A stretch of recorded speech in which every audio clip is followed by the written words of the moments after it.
Warahmatullahi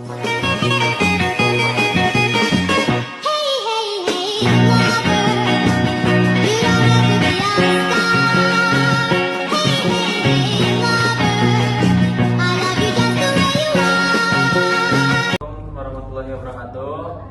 Kami dari kelompok 1 akan menjelaskan mengenai diksi dan kalimat efektif. Saya Raditya Nathan Valendra sebagai moderator dan juga menyampaikan materi. Saya Arif Rahman Hakim. Saya Farsa Hakim. Saya Femi Rofaya Tetris. Saya Lutfi Zawajun Hattani Nasution. Saya Sendari Mandalingling. Saya Zelda Kumaira. Dan selanjutnya kami akan memulai presentasi kami mengenai diksi dan kalimat efektif. Baik, materi pertama mengenai pengertian diksi akan dijelaskan oleh Febi. Waktu dan tempat dipersilakan. Baik teman-teman, di sini saya akan menjelaskan tentang apa itu diksi dan syarat-syarat diksi. Diksi adalah pemilihan kata yang tepat dan jelas dan efektif dalam bahasa, baik digunakan secara lisan maupun tulisan. Diksi juga digunakan untuk mengungkapkan gagasan atau perasaan yang tepat dan jelas. Diksi juga sangat penting digunakan dalam kehidupan sehari-hari untuk berkomunikasi karena dapat mempengaruhi pemahaman dan kesan pembaca dan ataupun pendengar. Syarat-syarat diksi adalah yang pertama, ketepatan kata, yaitu menggunakan kata yang paling tepat untuk mengungkapkan gagasan maupun perasaan. Yang kedua adalah kejelasan kata, yaitu kata-kata yang digunakan harus jelas dan tidak ambigu. Yang ketiga yaitu keefektivitas kata, menggunakan kata-kata yang efektif dalam mengungkapkan gagasan ataupun perasaan. Yang keempat ada keserasian kata, yaitu kata yang kita ungkapkan harus serasi sesuai dengan konteks ataupun tujuan komunikasi. Yang kelima kesesuaian dengan audiens, yaitu kata yang kita gunakan harus sesuai dan jelas agar audiens mengerti apa yang kita bicarakan. Oke, materi selanjutnya akan saya serahkan kepada teman saya yang bernama Zelda. Waktu dan tempat saya persilahkan. Di sini saya akan menyampaikan tentang materi konotatif dan denotatif. Makna konotatif yaitu makna kiasan, berupa makna yang subjektif, bisa positif ataupun negatif. Salah satu contoh dari kata atau makna konotatif yaitu orang licik atau pengkhianat. Selanjutnya yaitu makna denotatif. Makna denotatif adalah makna yang sebenarnya, sesuai dengan kamus atau objektif. Salah satu contohnya hewan melata, bersisik atau ular. Materi selanjutnya yaitu kata umum dan kata khusus. Kata umum maknanya sangat luas, mencakup banyak hal. Salah satu contohnya hewan, transportasi, dan juga makanan. Kata khusus. Kata khusus ini maknanya lebih sempit dan lebih spesifik. Contohnya yaitu mobil, motor, bus, ataupun kereta. Baiklah, materi selanjutnya akan disampaikan oleh teman saya yaitu Arif.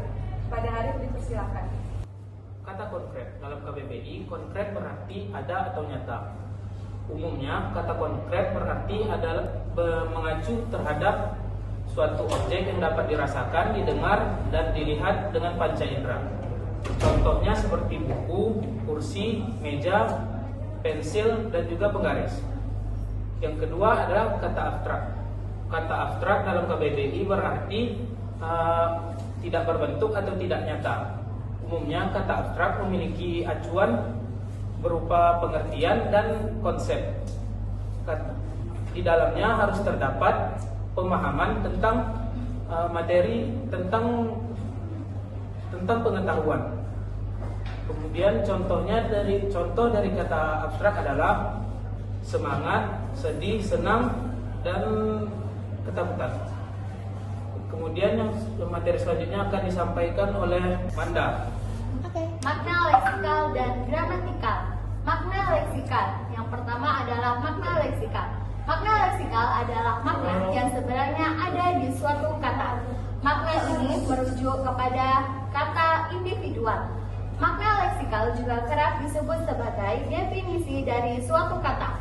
Adapun contoh dari makna leksikal adalah buku yang bermakna dari suatu kertas yang dijilid menjadi satu. Yang kedua adalah gramatikal. Gramatikal adalah makna yang mengalami perubahan berdasarkan aturan tata bahasa. Adapun contoh dari makna gramatikal adalah masak. Aku suka masakan ibu, yang bermakna masak, makanan yang dimasak oleh ibu. Materi selanjutnya yang akan dibawa oleh Radit. Selanjutnya adalah pembentukan kata. Yang pertama bisa melalui aplikasi. Aplikasi yaitu bentuk terikat yang ditambahkan pada kata dasar. Pemakaian aplikasi dapat mengubah makna gramatikal atau bentuk yang bisa ditambahkan pada prefix, yaitu awal, sisipan, imbuhan akhir dan belakang, awal dan belakang, dan juga akhiran. Biasanya bisa berupa contoh katanya melihat, berupaya, dan lain-lain. Yang kedua ada reduplikasi. Reduplikasi adalah pengulangan kata yang akan digunakan dalam kehidupan sehari-hari, seperti contoh kata jalan, dan yang bentuk reduplikasinya adalah jalan-jalan dan lain-lain sebagainya. Yang ketiga ada penggabungan kata. Penggabungan kata adalah penggabungan sebuah kata yang digunakan untuk membentuk sebuah kata baru. Contohnya adalah kacamata, matahari, dan lain sebagainya. Yang keempat ada abreviasi. Abreviasi adalah peningkatan kata yang terlalu panjang dan juga yang jadinya disingkat. Contohnya adalah TNI yang berawal dari Tentara Negeri Indonesia yang berubah menjadi TNI, SIM, KTP, dan lain-lain sebagainya. Selanjutnya akan disampaikan oleh Faras. Kepada Faras, waktu tempat dipersilakan. Kesalahan pembentukan kata. Kesalahan ini bisa terjadi ketika kata dibentuk tidak sesuai dengan kaidah bahasa Indonesia, seperti imbuhan, bentuk ulang, dan kata serapan. Contohnya mensukseskan acara itu, yang seharusnya menyukseskan acara itu.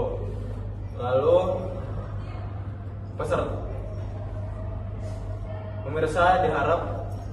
pemirsa dimohonkan tenang, yang seharusnya pemirsa dimohon tenang. Lalu mengupload file, yang seharusnya mengunggah file. Materi selanjutnya akan dibawakan oleh Lutfi Zahwa. Baiklah, hari ini saya akan menjelaskan materi tentang idiomatik dan ungkapan. Idiomatik atau ungkapan merupakan gabungan kata yang maknanya sudah menyatu, yang membentuk arti kata baru, yang mana tak berhubungan lagi dengan kata pembentuk dasarnya. Idiom atau ungkapan terbentuk dari dua gabungan kata atau lebih. Bila tak ada konteksnya, maka kemungkinan memiliki dua makna yang berbeda. Yang pertama ada makna sebenarnya atau denotatif, dan yang kedua ada makna yang tidak sebenarnya atau konotatif. Jenis idiom atau ungkapan.